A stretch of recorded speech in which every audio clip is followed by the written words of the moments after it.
Yo, it's your boy T Will. Yo, we back with another episode. We got a few things to talk about. You know what I'm saying? Uh, Sad news for the Wolverines. Lost the coach to his own problems, whatever he got going on. But we gonna get into it. Let's talk about it now. We got Mr. Sherrone Moore. And y'all remember that Mel Tucker got fired with cause for the stuff that he was doing. But it's like, man, y'all keep getting yourself in these situations to where y'all get fired because y'all messing with females. And for me, it's kind of like, why are y'all doing this stuff? You married, you got all this stuff going on. And on top of all that, you got other people's kids that you're supposed to be the lead example for, and you're not being a lead example. And it's just sad to see that, first African American black coach, I believe, in Michigan history. And you just got to think now, are any other African Americans going to get a chance at Michigan? Probably not. That's not going to happen. So it's ruined. Hopefully some of the guys that committed to that school is going to stay there and stick it through and wait till they get their new head coach. But if not, hey, I don't blame them. So just a very, very unfortunate situation. And I really don't know any other way to put it. You know what I'm saying? You go from being at one of the most prestigious programs in the country to not having a job, uncertain future, and you're just trying to build and build and build on that. And once you do that and you make it to the top, you want to try to hold that spot. But now it's gone, and probably career is over. The only thing he's probably gonna be able to do is his own podcast. He ain't gonna be able to work for another school, because they're not gonna hire him because he got this stuff that comes with him now. The guy that got fired from Michigan for cheating on his wife with a staffer. And the rumors are there's Plan B pills involved and all that. I don't know if all that is accurate and he got detained, but it's a sad situation to see. First you had it at Michigan State, now you had it at Michigan. Like, for any inspiring coach, especially African American, this is a prime example for you of what not to do. What not to do. Because as minorities, when you get opportunity like this at top programs, this is the reason why they'll look and say, yeah, we tried it. You see the examples? And these are examples right here. And instead of being a good example, you're a bad example.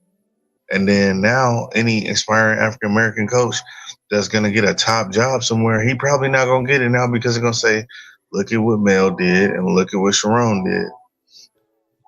And it's just sad to see that, man. Very, very, very, very sad to see that. I really just don't even know what to say. It's just sad to see that, man. But, hopefully the program get it together. Hopefully Sherrone can learn from this and move forward, man. Good luck to you. Next, we're going to talk about this Cleveland media. I've seen a lot of videos and I've seen a lot of people's opinion. But the one thing that I keep noticing is it don't matter what Shedeur does. You got people like this guy, Ross Tucker, that comes on the show. I heard him on 92 The Fan yesterday in the afternoon. He said, he did good, but easy and all this and that. But the last time you was on, and I watched this show too, Ultimate Cleveland Sports Show. And every time they bring him on, he says something crazy, like undermining anything or any accomplishment that he does. And it's just really, really weird to see these older dudes, especially older white dudes, do this. And they come on here and they undermine and they say all these things. And then when things don't go as they said, they got an excuse. And then you can look on the right, that's Jay. And then you can look on the left, that's Dustin. Both of them dudes is straight up haters. Oh, we need to see. I need to see more. Can he do it for the rest of the season? And I still think we should be looking at Mendoza. They be saying some wild, wild, wild stuff. Like, you don't realize how long the Cleveland Browns been losing, but I guess they so used to losing that when they have something good, they want to continue to lose. Because you find a quarterback that should have been drafted. You should have never drafted Dylan Gabriel. And then you go and say, well, okay, can he do it again? Should the Browns be looking at a quarterback? No, they shouldn't be looking at no quarterback. What are you talking about? What are you talking about? Like this right here is, and I'm just saying this just as if it's any player. If you got media members that's covering your team, and they do negative stuff and negative topics about you all the time, or where they're always questions you as a man, as a competitor. Is he the right guy? Is he? It's like, you know what, guys? Go ahead and trade Shedeur somewhere else. I don't care where it's at.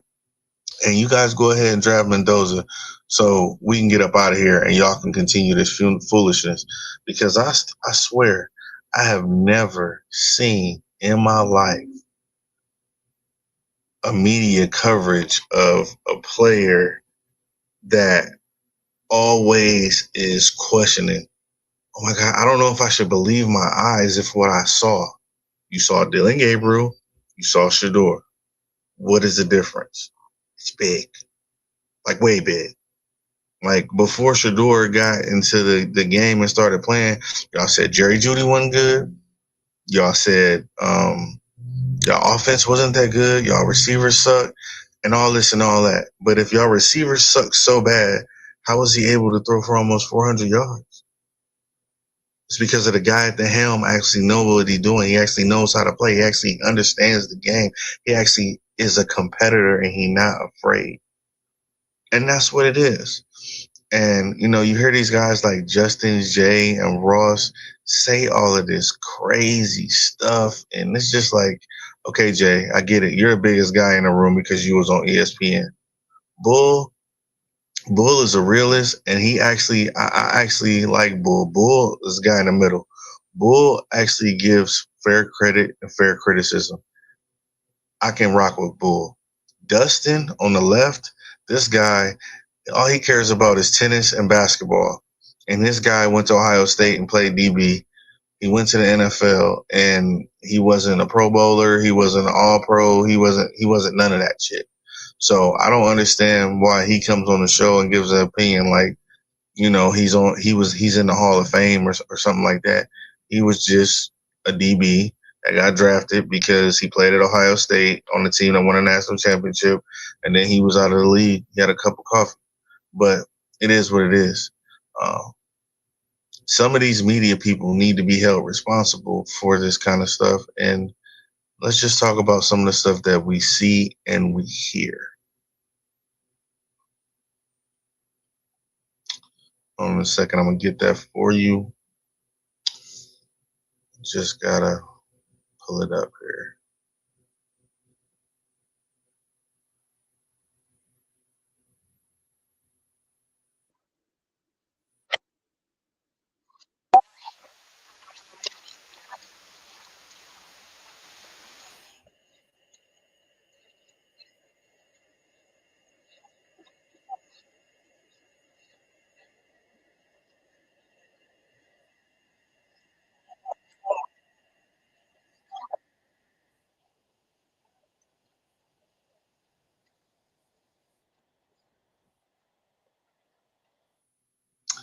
So they like to say that he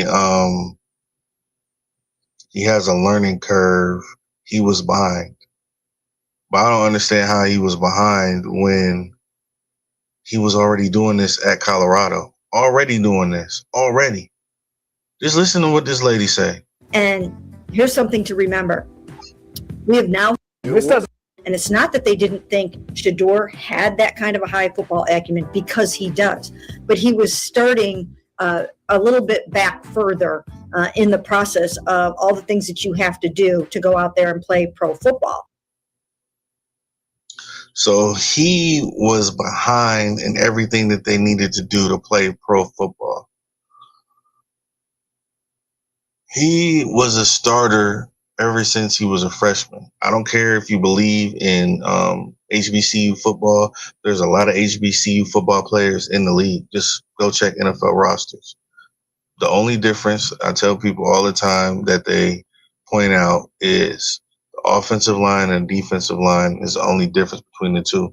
But there is skill position players that can play at the same level as the guys that are, not in HBCU.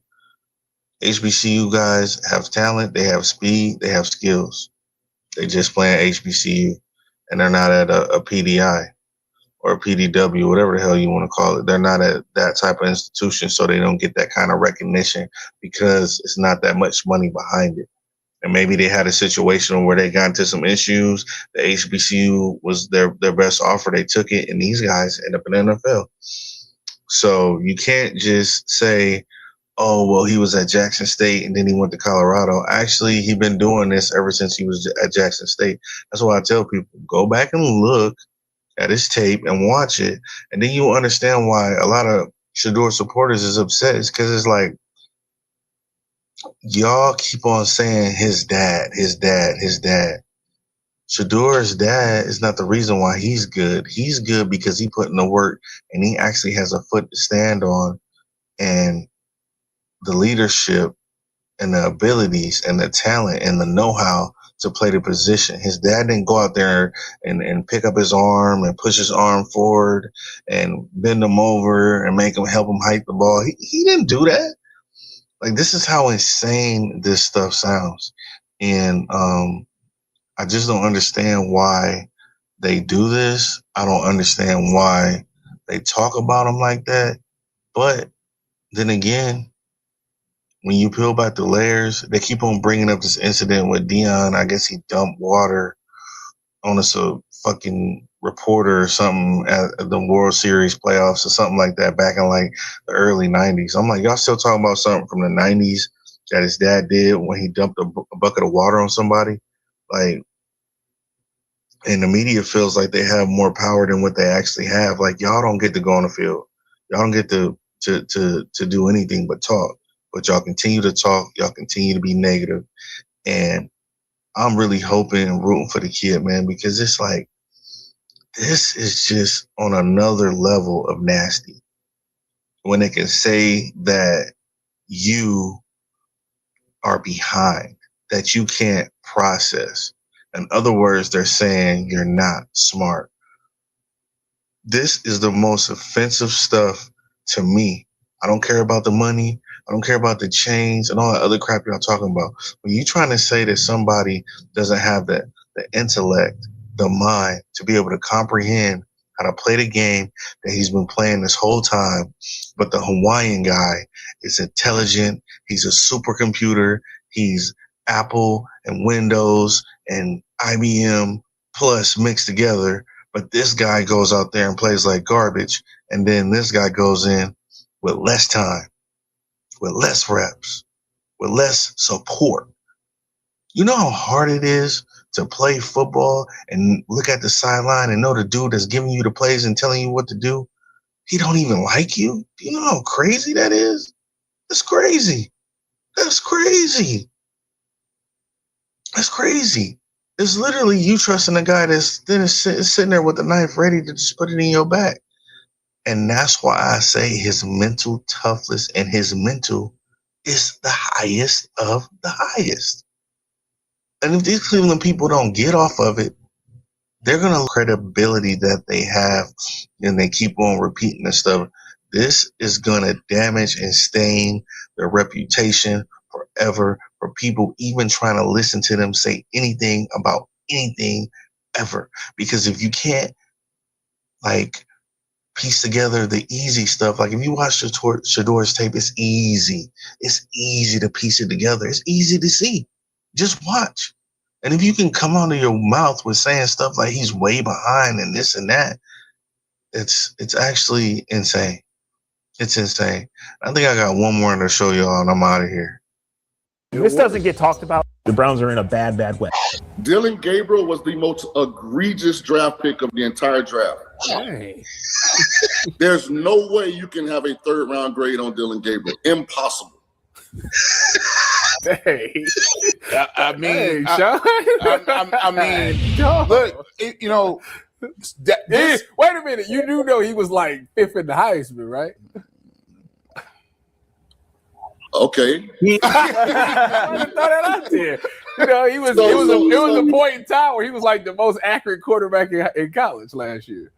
So here's the hard thing, and it's why so many teams get this wrong. There are very few people walking this planet who can effectively evaluate this position. I happen to be one of them. And college production. And see, this is why I mess with people that keep it real, that tell the truth and do what they do. But as you can see, you just said that Dillon Gabriel was the most egregious draft pick, which it was. That's not a lie. But I just want everybody that watched Shedeur to understand that this guy actually is good at quarterback. And if they do trade him and they do give him to another team, it's going to be some of the most hilarious stuff I ever seen. Because if you draft Mendoza, which is like Kirk Cousins on something like 16 cups of Starbucks, I'm going to laugh. And I will laugh at the Browns' downfall. You want to know why? Because you got a guy there. He's dedicated. He's committed to the community. He helped them people out in the fires. He gave away a car to a lady that needed a car. Like, he did all of this, even dealing with all the negative stuff. He still wanted to help the people of Cleveland while everybody was attacking him and stabbing him in the back. And if that don't show you the character of that person, then I don't know what to tell you. But hey, look, like this video, share it, subscribe it, do whatever. And I'm going to get back at y'all whenever I get back at y'all. But thanks for watching, and I'm out of here. Peace.